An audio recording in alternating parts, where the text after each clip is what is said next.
Hello and welcome to Modern Homestead Alaska. I'm Jessica if you're new around here, and as of late here in South Central Alaska, we have had so much going on. And when it breaks into spring, there's just a multitude of projects. And so lately I have just been taking you along for all of the extra things that I have been doing on the homestead and hoping that you guys are enjoying these videos. So yesterday we actually started defrosting some chicken out of the freezer. I need to get some bone broth going on the shelves. I think yesterday I had 3, today would have 2. Those are gonna go into tonight's soup. And the fastest, easiest way for me to make bone broth when the wood cook stove behind me is not running is to actually just put it in a roaster oven like this.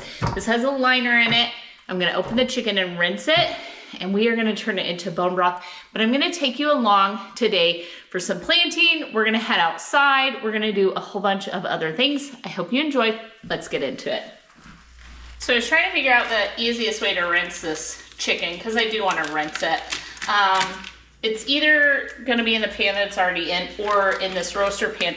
Well, I thought, well, if I rinse it in the roaster pan, then I can fill it with water as well and put the pan back in here. So these are like chicken legs and thighs and different things that would be wonderful if we could get to them. However, I need the broth. There's not gonna be a lot on these wings, so that's why I figured this would be the perfect thing to throw in to turn into the broth that we need throughout the entire year. This will in no way make a year's worth of chicken broth at our house, but it'll get us on the way. We have about 90 meat or poultry or broilers, whatever you want to call them, but meat chickens out in the coop that will get butchered in late June, early July. And those can help as well. Like if you part them out and you do like the backbones and things like that, we can surely make enough chicken stock broth, bone broth to last the whole year. So little bit of frozen still.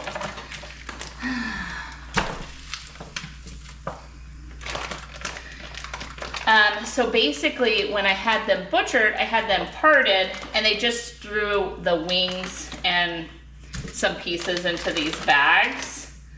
So that is what we have left here. All right, let's get rinsing all of that.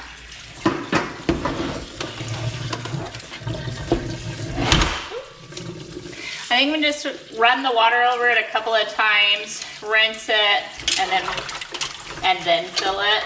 There's a lot of I did wash the sink out beforehand, and I will wash it again with soap and water. I washed it again in case the chicken falls in or whatever. I needed a clean surface for my food. Oh my gosh, do you ever watch those videos and people like, I've seen, it has to be a joke. Like, you know you don't put soap on chicken, right? You know that that would absorb the flavor. Those have to be jokes. It has to be from people constantly telling him, wash your chicken, wash your chicken. So they make joke videos about it. I don't actually know. See, that's kind of gross. Those are some feathers.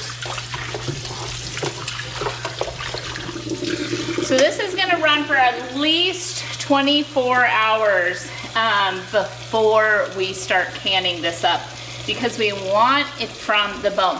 I have 10 pounds of chicken breast that I'm going to can in the bone broth, but I'm just gonna cut up the chicken breast, raw pack those in jars, and then use the chicken broth so that when I turn it into soup or anything like that, I have the good, healthy bone broth in combination with the chicken breast, and I just really think it makes a much better product. You don't need to do that. If you have some chicken breast that you want to turn into canned chicken to make it shelf stable, get some stuff out of the freezer, be able to use it quick and easy for all of the different meals, those sort of things, you can just can chicken breast with water.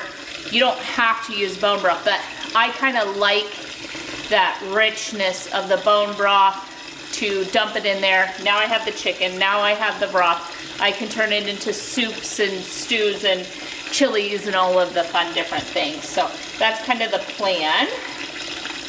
So there we go. Now, I'm not afraid to add water to this over and over and over as it cooks down. Oops. But there's a sharp edge on it. Give me a second. All right, so super simple, and you guys always have to tell me in the comment section. Someone always corrects me, whether it's stock or broth. I don't know the difference. I'm gonna add a few things because I like deep, rich flavors in my food, and a straight bone broth that you're gonna get from like the store or something like that, it's not gonna have any seasonings in it. They're not adding anything to it. I, however, like my food to taste like things, like flavors and so on. So that's a few bay leaves, which in a 24-hour period of time, that's a lot of bay leaves. I'm gonna do a little bit of black peppercorns. Let's see, what else do I like? I think that'll do it for now. We'll probably do some salt. Well, I won't do jalapenos because not everyone loves that. I will do a little salt. This is a little Redmond salt, like so. Maybe 2.5 tablespoons for this giant thing. And then this is some apple cider vinegar, some raw apple cider vinegar from Azure. And I'm gonna do about 1/4 cup or so in there. Now, my understanding is that helps break down the bone, so you're getting all of those nutrients. This is completely organic, amazing chicken, and I know that because I raised these chickens. So I'm gonna put it about 300 to start, put the lid on. I'll come back and check this before bed, add more water. In the morning, I can add more water, let it just cook and reduce, cook and reduce, cook and reduce until we're ready to can it tomorrow. But that's it, that's all you need to do. These roaster pans are an amazing investment, especially for like family holidays, things like this. This is older than I think Wyatt. I think this thing is probably 20 years old. If not 20 years old, it's pretty close to that. And so they're a pretty good long-term investment. You can do like chilies and all sorts of things in these for big parties, family events, Christmas, the holidays. It's actually pretty nice. This one in the last few years has just ended up making nothing but broth. So let's head out and do something fun. The sun is shining and it's 50 degrees. Okay, I'm gonna throw Peaches, our little dairy cow, some grain really quick. And Wyatt's on his way over with the excavator. It has rained so much the previous days that over the weekend, Aaron and I had gotten everything ready for them to bring the excavator over, and then the mud got even worse than it was in that video. And the thing is all of the native ground, which like where I'm standing, but not the pen, like it's everywhere. It is like sandy, silty,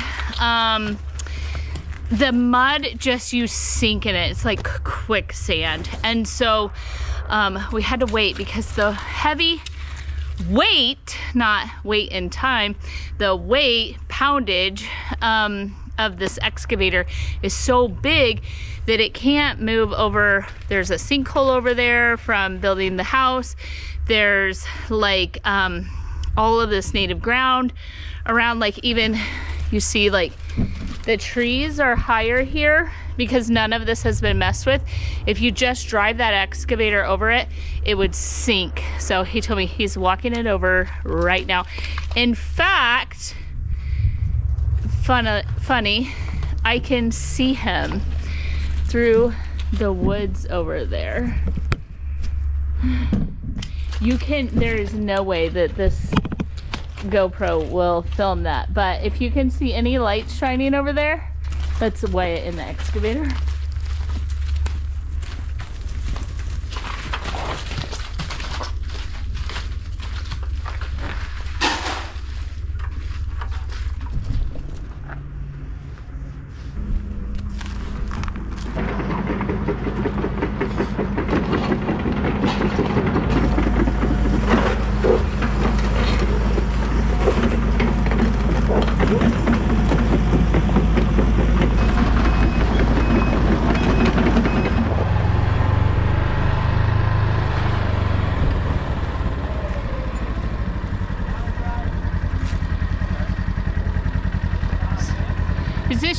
Is this your little excavator? Well, this is the little one. I know. Isn't your other one's like 3 times the size of this? I know, we were just talking, we're like, should we bring the big one? Should I just show up with the one that's the size of their house?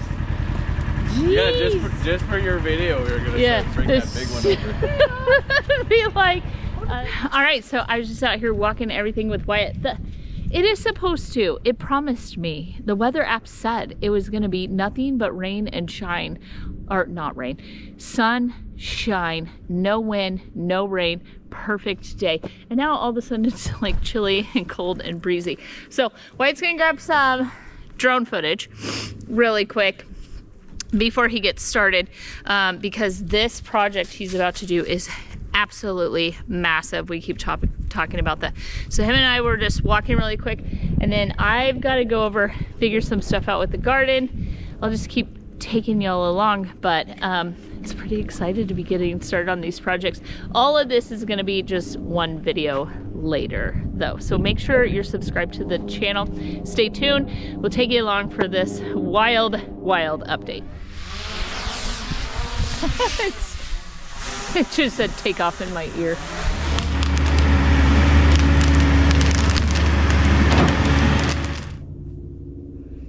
Okay. Okay. So, if you can see this is a problem. Everything's sunk into the mud. Way too much weight on it, Aaron says. But I think what I want to do today, because I need to accomplish something, I'm going to go in and make a lovely soup and grilled cheese for dinner. And I'm going to grab a few of these because I want to use the soil in the bottom of a couple of flower pots, and we're going to plant out some flowers really quick. So I got that wheelbarrow. It's not a wheelbarrow, that's a wagon. I had that wagon out of the garden here, and I thought I could grab a few of these, fill the bottom of some pots, and the pots that I'm going to use are brand new, just out of the basement. They don't have any holes in them, drain holes, so that I can have them in the living room and they can start growing really big, beautiful flowers before we harden them off and put them outside. But you guys look, the garden is fully defrosted. Hi, Peaches. She's like, Mom, what are you doing over there?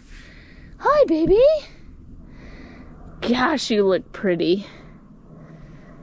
She shed it out. Got to keep brushing her this time of year, but she shed it out. But really quick, I think I'm gonna pull all of these pots off of the wood, because look at how bad.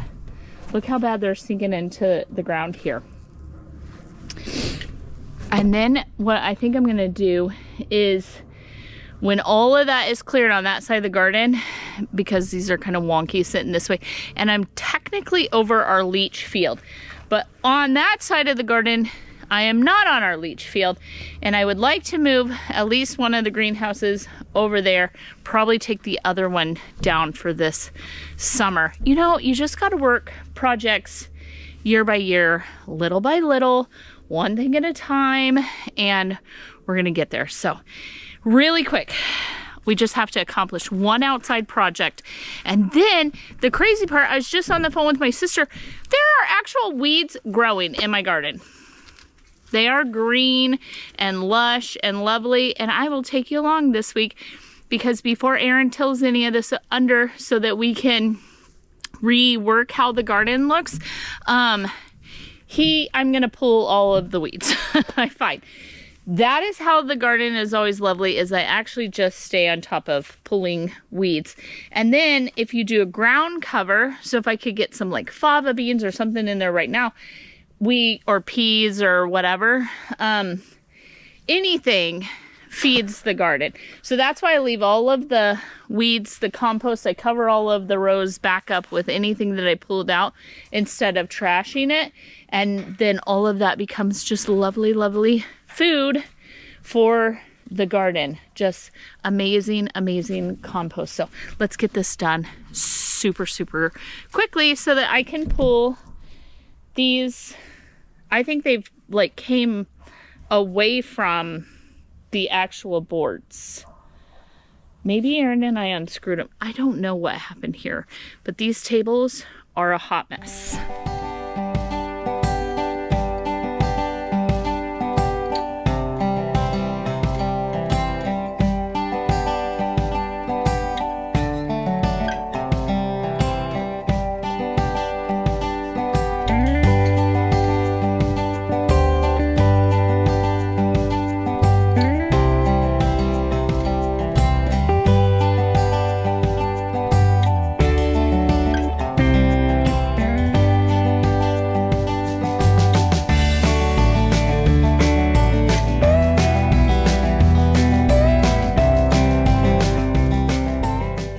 Well, I have some great news. I got all that soil moved. That is my workout for the day.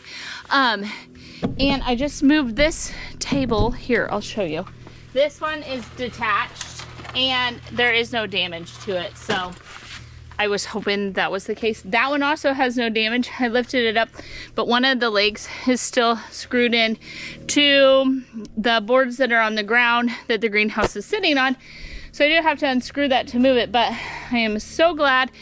And here in a minute, I'll be able to move those, unscrew it, figure all of this out. So that is wonderful. Everything survived so great. I am so glad we took the tops off of these greenhouses this last year because we had so much snow that it would have collapsed them. Like they don't have enough of a peak to them that the snow would just run off.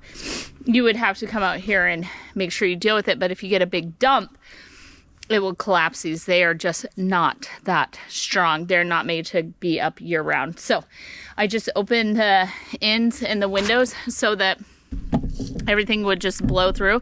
And even with all of the windstorms, we had no damage. So woohoo! Something actually went according to plan. So perfect. I have maybe I'll do 2 more buckets of this soil here and take that in with me and then grab the buckets out of the basement with some potting soil and we're gonna go put some flower baskets together.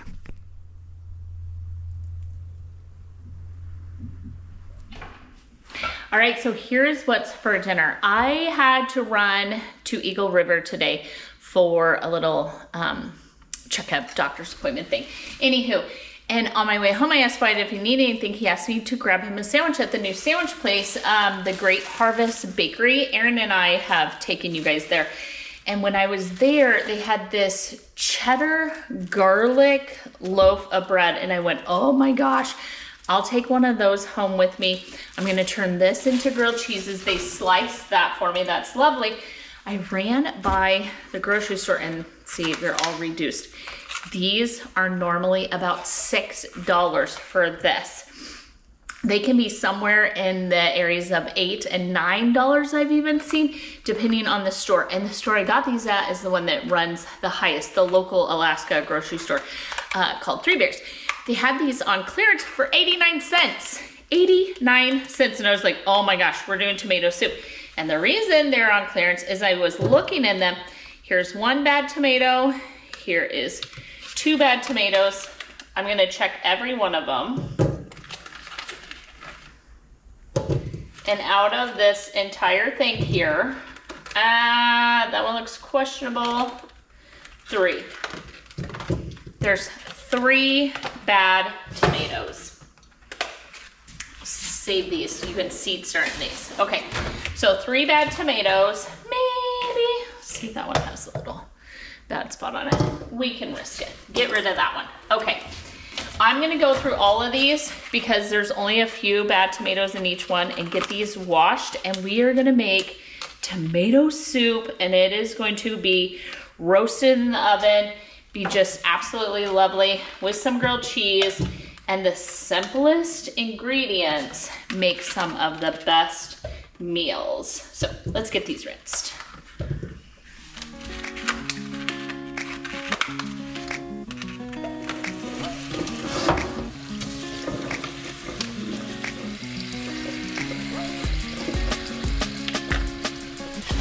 I'm also gonna wash the Roma tomatoes, and because this is a roasted tomato soup, these little tomatoes have so much more flavor than the Romas do, and they are just gonna give such a robust flavor. I've just tossed them in here. Aren't those beautiful?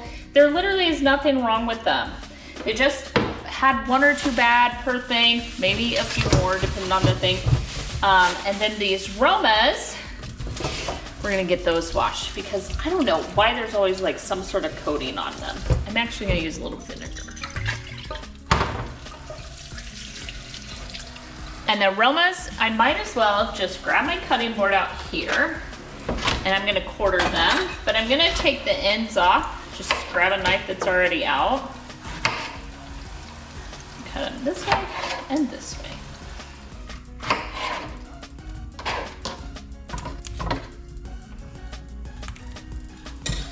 All right, friends, I'm gonna add an onion, and I just want this to roast too. And while I do this, I'm gonna set the oven at 400. All right, the onion will get all sweet and caramely in there. We're gonna use the like stick blender when all of this is roasted, and so it is going to be just fine. Leave it nice and chunky. Even the garlic, I'm just gonna slice it in half so I don't have to peel it. I'm gonna squish it out once it gets all done. So, chunk up this onion. That goes in. So I'm gonna take 2 heads of garlic. Cut the top off. So all that's exposed. Peel up any little extra.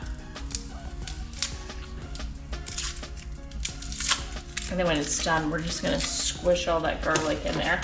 And then I'll nestle those in just a second after I toss in some oil and some salt and pepper. All right, we're simply going to season this. This is some avocado oil, little oil. And a good amount of salt and some black pepper. So a good pinch like that. Times 2.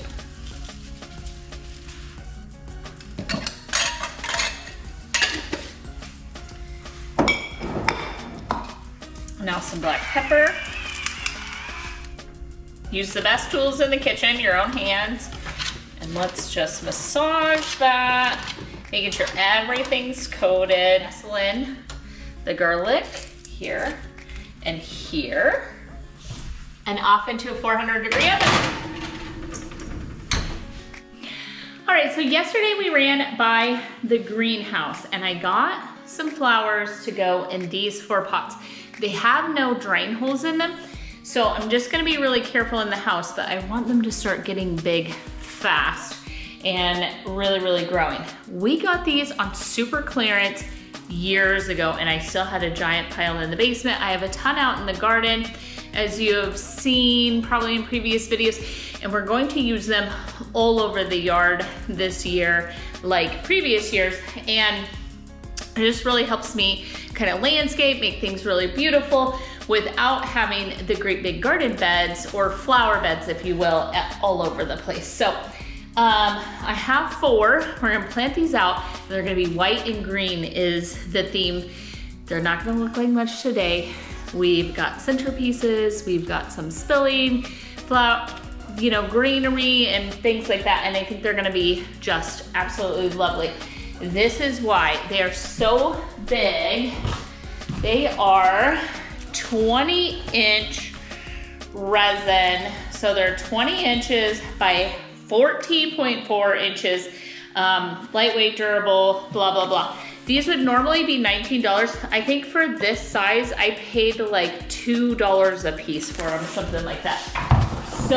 So cheap. Like Caleb and I had this massive stack of all of these, but this is why I grabbed those soil bags. so we can put something in the bottom of these pots that is like not the best top, like it's not brand new soil. We are gonna put brand new soil on the top for the plants and the roots, but this is really good organic garden soil with compost mixed in. So I am gonna throw these in.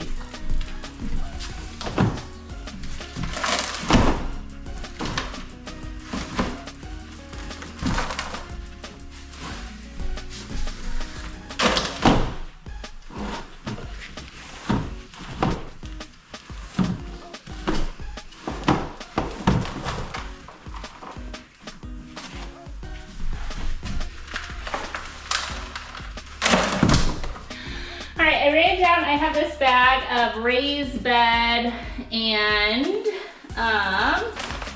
container. It's an organic potting mix. I guess it just doesn't matter that much because they're flowers that are in a pot. However, I do reuse my soil. So I'll dump it in the garden, I'll dump it in different spaces. So I just want to be a little bit careful what I'm putting into my ground. So,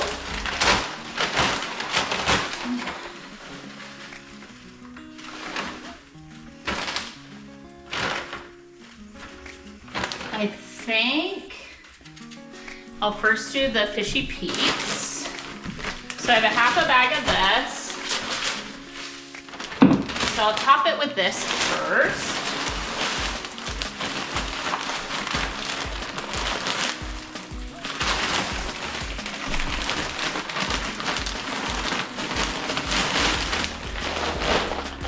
I had one more bag of this, so I just want to top them off.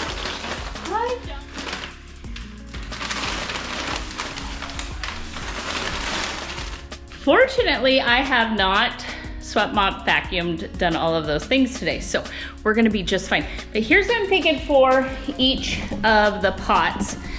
I got one of these, some of these.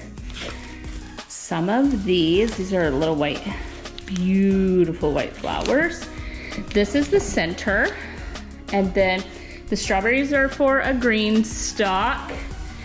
I did think I might save this to go with those, which would be for my flowers. However, one of these, one of these, all of the white, yeah, and then these. So how many did I do here? 12. So I think that's 3. Actually, they're different. I think there's 2 or 3 of everything, of these for the pots as well. So let's get one kind of laid out and see how we like it. And then I'm gonna feed it with this bloom here, which is for flowers. Okay, so I do have some organic food to go with it. Perfect, let's lay one out.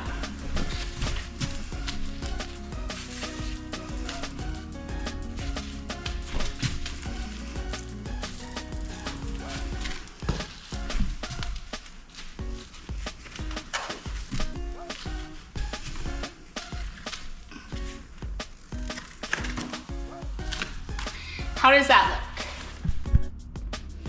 I honestly think that is going to fill in. So we have some white here, the white and the green, white here, the variegated leaf pattern. These are gonna spill over huge. These are gonna be massive.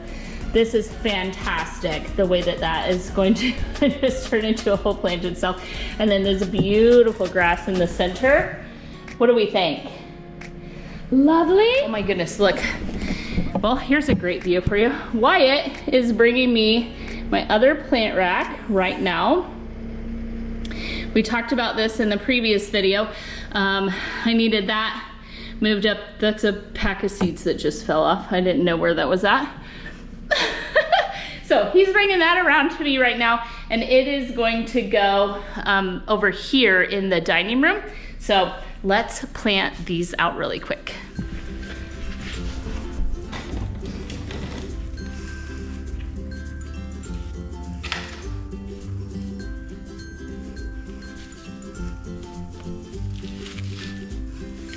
So these are the snowstorm, giant snowflake. Those are beautiful. So these, they had some of these there that were just absolutely already massive that you could have put in, but they were like $8 a piece. And so I was like, no, we'll go with this because I don't need these huge yet. Our last frost date is still an entire month away. So this is a Super Tunia Vista Snowdrift.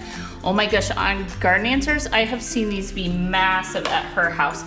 And there's plenty of root space in this pot that the flowers can just get towering, pouring over the sides. Absolutely beautiful. How cute is that one? So the girls' dresses are kind of this color, green.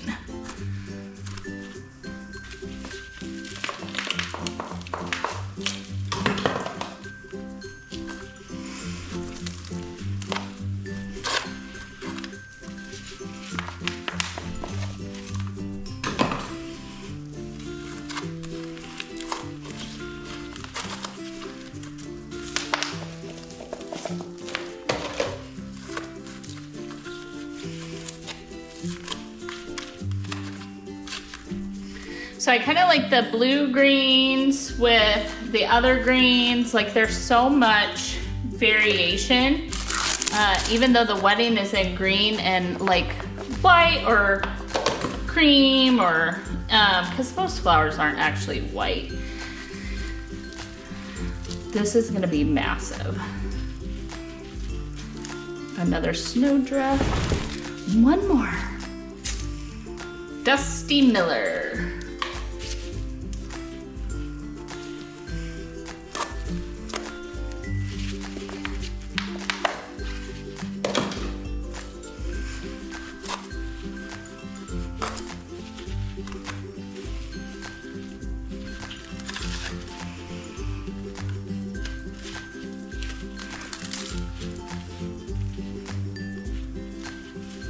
Perfect.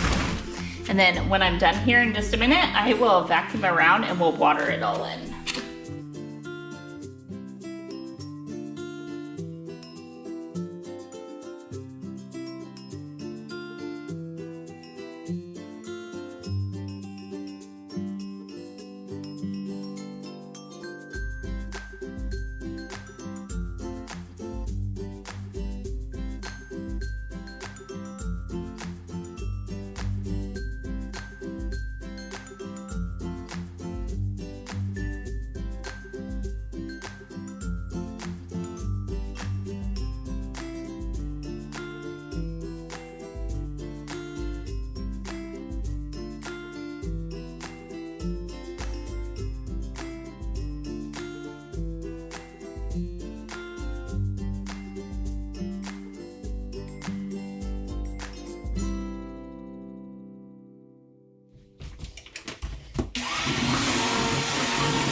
Aren't those gorgeous, you guys? I think they're gonna turn out just perfect. I got everything watered off. I put a whole gallon in each one because of the old soil and then the potting soil and so on.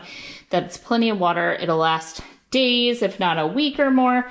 And I think they are gonna be just absolutely massive in the next month. They're going to be just perfect. I love it. My house is looking more and more like a greenhouse. I just have stuff everywhere. I'm gonna take some time and tidy all of this up, but let's finish the tomato soup. The chicken is looking fantastic, and we will can this up tomorrow. See?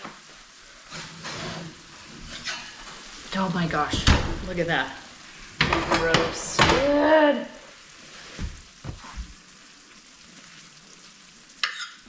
Absolutely beautiful.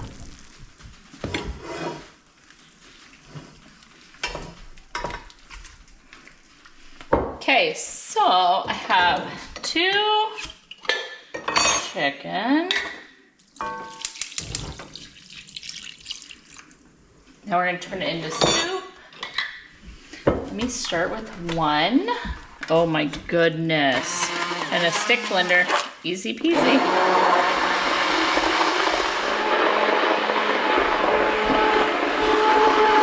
I wanna try it really quick.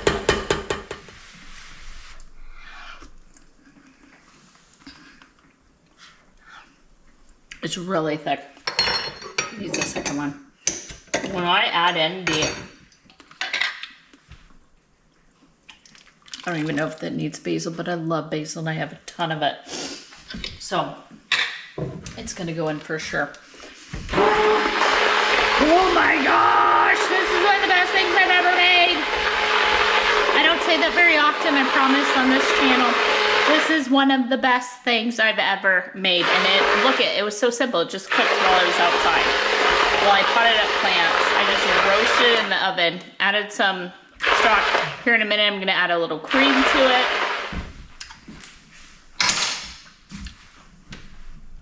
That tastes like garden fresh, you guys. You have to try this. You have to just make the world's simplest soup. Look at that. Hot.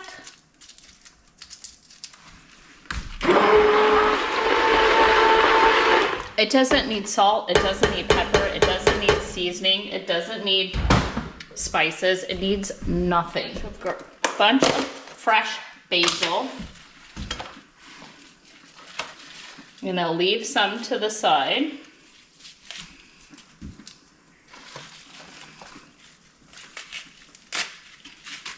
Oh my goodness. Let's just make sure one more time. Just make sure one more time.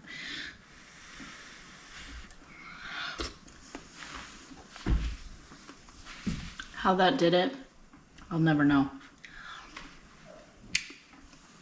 I can literally taste that roasted garlic in there, you guys. The basil, the tomatoes taste so... You have to try this one. So Erin is on the road to our house, and so I am going to make the grilled cheeses, get those started and going. This beautiful garlic cheddar loaf. So we have that. I have some white cheese here. I have some already, a medium cheddar and a Colby. Easy peasy. There is 3 of us. I'll make Wyatt at least 2 sandwiches. 2 for Wyatt, 1 for me and Erin. Okay. I'm gonna do a couple of different cheeses, melt it nice and slow, so I'll start reheating this cast iron all the way on low. I have this 1 piece of cheese here, might as well get that out of the fridge. Okay, and then I have this white. I'm just gonna get kind of thin slices off. This is that good white cheddar that we got at Costco. And then I have some ham here for like ham and cheese because Erin and Wyatt will want meat for their sandwich, but I'm gonna make mine without it. I just got this Kirkland uncured black forest ham. Everything doesn't have to be full to the top. It's a weeknight. Everyone's worked all day. I've run all the way to town and back and planted plants and watched Wyatt in the yard. And you know, you always have so much going on. Everything doesn't need to be complicated. The fact that most of the soup was done in the oven. And now we're gonna make some grilled cheeses with it. Like, what a simple dinner, but oh my gosh, it is going to truly hit the spot and be so, so delicious. Okay. So I scraped the rest of that garlic that I have. So I'm gonna get a little butter in the pan.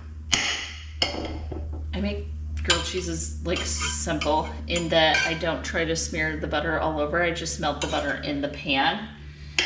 So a couple of pads of butter for each grilled cheese and a little bit of that garlic cheese. All right, let's see. 1 Colby, and then there's cheese in the bread. And that.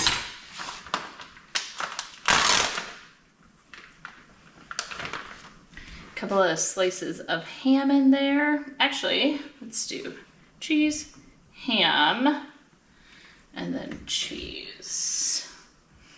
Perfect. And then bread. 1 more, same thing. Let me see how I do it. Okay. Smash, push that garlic around. And then pick up whatever's butter's in the pan. Okay, cheese. 2 slices of ham. And cheese. Top it. Okay, let them go low and slow because we want them to heat all the way through and we don't want to burn any of this.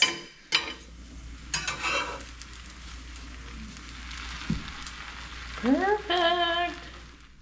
Okay, these are perfect. And so I'm just gonna pop them in the oven. The residual heat will keep them nice and warm while I make the rest.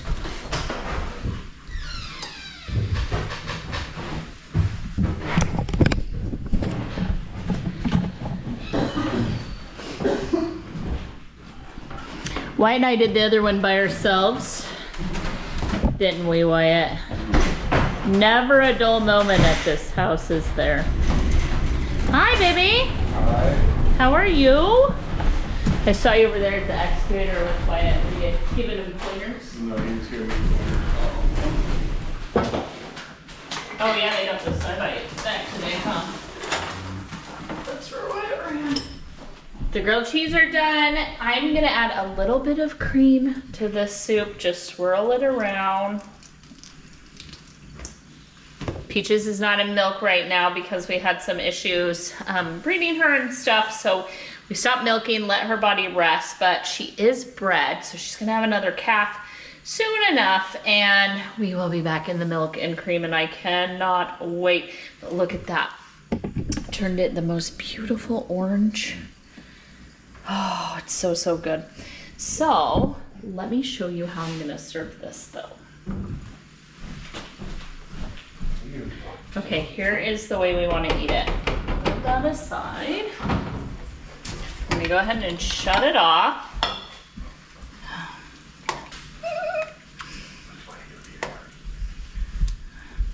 A big, beautiful bowl.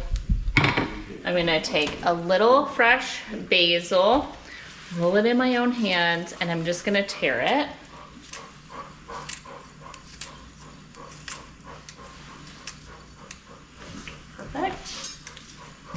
I opened some fresh Parmesan. We get this from Azure.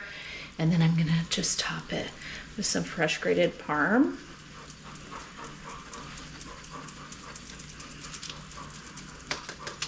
Look at that. That's perfect. That's going to Aaron. Grab his sandwich. Look at that. Look at that grilled cheese.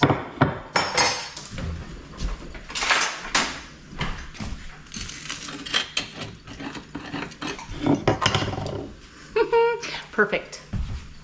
Now I'm gonna feed my family and then we'll be back in the morning because we have to can up the chicken broth still. So I'll see you guys right back here. Well, we're gonna get started canning up that bone broth. It is now almost 4 o'clock in the afternoon the next day, and I wanted it to go for 24 hours, and it has sank down. It is just absolutely lovely, super dark. I'm gonna show you that in a second. However, we're gonna fill our jars and we're gonna get the biggest bang for our buck, so to speak. We're gonna make the most food to go on the pantry shelf as we can. And so here is what I have done amongst a bunch of other stuff today. This is what I've done to get ready for this portion of the video. I have the chicken, I've rinsed it. It's just in some cold water here. These are just boneless, skinless chicken breasts, and we're gonna chunk those up and put them in the jars. I have washed these jars, even though we're gonna raw pack chicken in them. I have also washed the rings and the lids. Here's a ladle. Here is our incredibly beautiful bone broth, and it is just steaming and boiling away. I've moved over here. Here is my great big All-American canner, and in here I have a couple of inches of water as well as one of the racks. So I can double stack in this canner. So here's what I'm gonna do. I'm gonna dice the chicken. I'm going to fill it in the jars, and we are going to pressure can this. Anything that is low acid, anything that is raw meat has to be pressure canned, not water bath canned. So I don't need the water to come over the top of the jars. I simply need enough water in there to build the pressure in the pan and to can up this chicken. We are going to use our, let me grab it, I was wrong. Okay, so here is what we're going to use still. The Ball Complete Book of Home Preservation, and we're going to go to chicken, duck, goose, turkey, and game birds. So we are going to raw pack the chicken. We are going to do quarts, or pints, I'm sorry, pint. We're gonna do pints because of our family size. The larger our family was, I would have done quarts for everything. Now when there's just a couple of us eating at a time, Caleb and Destiny can take these home. Everyone still eats from our pantry, but maybe not on every single same meal. So the food needs to be in the best usable size for our family. You need to do the best size for your family. And these are gonna process as boneless for 75 minutes. So perfect. Figured all of that out. So here's what I'm gonna do. I'm gonna get a cutting board out, and I am just going to cut the chicken and pack it into each jar. Then we'll top it off, and then we will get it loaded in there. The other thing is any broth that is left over, we are just going to continue filling our canner, and we can process it for the same amount of times. However, this would only need to go for like 25 minutes if it was just the straight broth. So keep that in mind, a lot less time if it is not full of raw chicken. So let's get to work.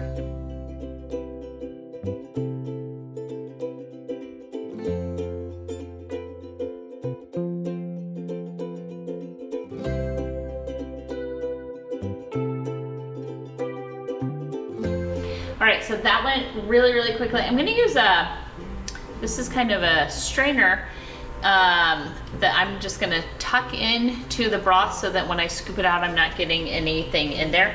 I have a clean bowl. I'm gonna put some straight white vinegar in it and a dish rag because we wanna make sure that the rim and everything where it's gonna seal is super, super clean. So start absorbing some of that. I have my ladle here, and we ended up 2, 4, 6, 8, 10, 11 jars of chicken, and I need something to debubble. Oh, there's my wooden chopstick, and then I think half a teaspoon. All right, so not required, but I like my food to have flavor, taste like something, so I'm gonna add a half a teaspoon of salt to each jar, just right on the top, because it'll mix in as I do the broth here in just a second. So I'm not making a mess. So down on the jar, if you can see here, okay, I think you can. Okay, so just press that down into the chicken so that it's scraping it all out. I heated this up so it's boiling. Whoop, forgot one step. We're gonna start preheating the pressure canner here. Okay, pressure canner is preheating so that we're going down hot, hot, hot. Everywhere is hot. All right, so look at that. Let's scooch you back. You ready? Okay, here we go. Let's top the chicken, and we want 1 inch of head space. So I'm going to use this chopstick because all that chicken that's down in there, it has stuck together. Perfect. Then we're gonna come to our vinegar. We're gonna wipe our jar.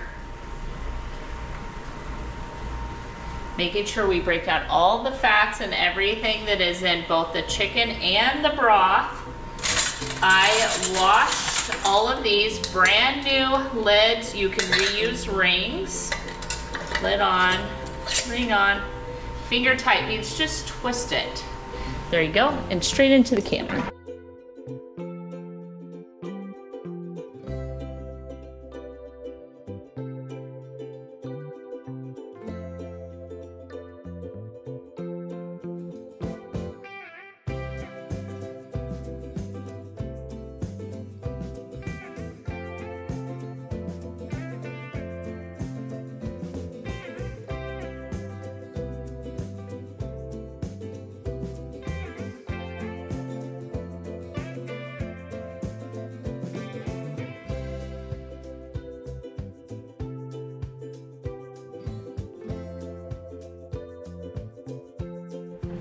Look at the color of that. That is not like what you get in the store. Okay, so down, get the lid. So there, this has to line up. Dun, dun, dun. There's an arrow here, and there's this line here. So when I twist this on, the tripod's all messed up. When I twist it on, the arrow lines up with this. Now we're gonna go through and lift these into place. And we are going to tighten them opposite of each other, but I need to set down the camera to do that. Okay, so just start on the opposite ends, screw both sides down, and just as tight as you can get them on. Okay, crank it up. We want it to vent for 10 minutes before we put our weight on it and bring it up to pressure. So we've got to just start getting it up to temp. I'm gonna pull that chicken out of there, strip it off of the bones, throw the bones back in, throw a little more liquid on it, and I should be able to get a bit more bone broth from just the broth, and then use the fat and the chicken itself for either the dogs or a meal of some sort. I'll figure it out, but it'll probably end up going to the dogs. Tipper is on soft food only. She no longer can eat hard food. We're losing her very quickly. I don't like to talk about it at all on the channel. However, yeah, that's why she just lays over there, and she's 14 years old. She is not very well, but we're taking as good a care of her as we can. And so just some straight chicken and the fat, like that would actually be really, really good for her. If you've never run a pressure canner before, you might think this is the steam that I'm talking about. Here in a second, there's gonna be a difference, and I just thought maybe I would show it to you because this confused me my very first time running a pressure canner. And I do wanna say, if you wanna learn to pressure can, I do think starting with soup stocks, broths, those sort of things, simplest way to go. This is venting.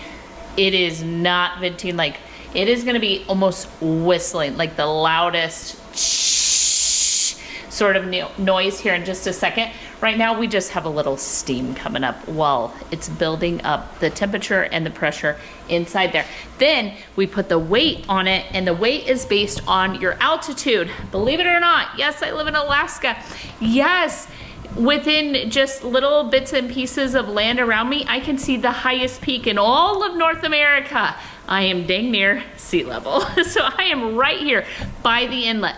So I'm sea level, so I don't need to adjust anything here like I did when we lived in the mountains of Colorado. Our elevation, just Denver itself, is a mile high. That's why the stadium there is called Mile High Stadium. So Denver, Colorado is a mile higher than I am right now in Alaska, even though I can see that highest mountain peak. Isn't that so fascinating? So here in just a second, we're gonna put this weight on, and I only have to do 10 pounds of pressure here in Alaska where I live. You need to adjust that for where you live. As that continues to do what it's doing, I can hear it starting to come together. All of these instructions are in a canning book. The This is a great book. I think I'll try and leave an Amazon link to you. That's exactly where I got this from, and anything else that I can find. So here we go. We're on the way. We're coming. Set it.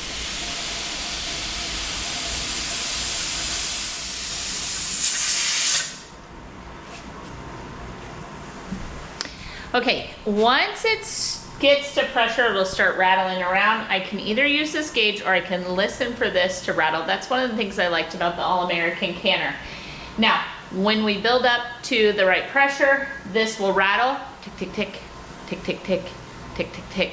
If it's too high, it'll rattle the whole time. And if it's too low, it won't rattle at all. So this is the way that they used to can. That is such a new blessing for all of us, is the actual pressure gauge. You do need to have your pressure gauges tested every now and again, and you can almost test it by your own ear as you learn to listen for this to rattle around. See if that is equivalent, then you know that everything's in good working order. But one of the things about the All-American canner that I liked was the fact that if that pressure gauge goes out, we can still use our canner. All right, we're moving on with our day. I got about 20 minutes left, and then all I'm gonna do is shut off this canner, just shut it off, and I am going to leave it until it has 0 pressure and it is completely cooled down, and then I'll open it up and take the cans out, and I'll get some clips of that. I'm trying a cookie recipe. If it turns out, I'll share that later with you. We did a bunch of planting, a bunch of following white around, a bunch of canning, a whole bunch of other stuff in this video, and I hope you enjoyed it. So from my heart to yours, thank you for being here today. Thank you for being part of this channel. You are so appreciated. And if you haven't yet, hit that subscribe button.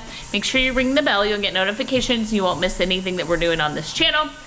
And I hope that you are blessed. I hope you have the most beautiful week ahead. And if I don't see you, I'll see you in the next video. I hope you come back for one more. I'll see you soon. I don't touch anything.